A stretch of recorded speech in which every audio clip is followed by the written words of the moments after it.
লেখা কবিতা অবাক জলপান। কবিতা না, নাটক। নাটক। উফ, প্রচন্ড গরম, তার মধ্যে ফর্দপুর বেলা, রাস্তায় কেউ নেই। এমন সময় ছাতা মাথায় এক পথিককে দেখা যায়। পিঠে লাঠি বাঁধা, লোটা বাঁধা পুটলি, উচকো পুচকো চুল আর খুব ক্লান্ত চেহারা। না, একটু জল না পেলে আর চলছে না। সকাল থেকে হেঁটে আসছি, এখন প্রায় 1 ঘন্টা পথ বাকি। বাবা, তেষ্টায় মজর কি যে শুকিয়ে গেল। কিন্তু জল চাই কার কাছে?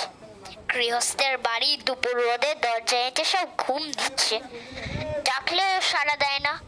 বেশি চেঁচাতে গেলে হয়তো লোকজন নিতে আসবে। পথেও তো লোকজন দেখছি না।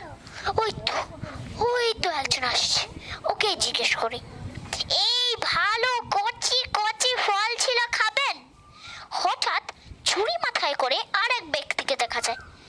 ও মশাই, ও মশাই, একটু জলপাই কোথায় বলতে পারবেন? জলপাই? জলপাই এখন কোথায় পাবেন? এত জলপাইয়ের সময় নয়, কাঁচা আম চান দিতে পারি। আরে না না, আমি তা বলিনি। না, কাঁচা আম আপনি বলেননি ঠিকই, কিন্তু জলপাই যাচ্ছিলেন না, তা তো এখন আর পাওয়া যাবে না, তাই বলছিলাম। আরে না না, আমি জলপাই যাচ্ছি নে। যাচ্ছেন না তো কোথায় পাবো করছেন কেন? খামাখা এরকম করবার মানে কি? আপনি ভুল বুঝছেন, আমি জল চাচ্ছিলাম। জল চাচ্ছেন তো জল বললেই হয়। জলপাই বলে দরকার কি? জল আর জলপাই কি এক হলো? আলু আর আলু বকরা কি সমান?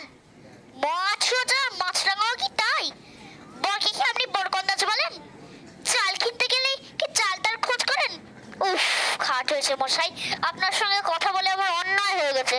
অন্যায় তো হয়েছে, দেখছেন ঝুড়ি নিয়ে যাচ্ছে, তবে জলই বা যাচ্ছেন কেন? ঝুড়িতে করে জল নেই? লোকের সঙ্গে কথা কইতে গেলে একটু বিবেচনা করে বলতে হয়। এই বলে ঝুড়িওয়ালা আবার ঝুড়ি মাথায় করে সেখান থেকে চলে যায়।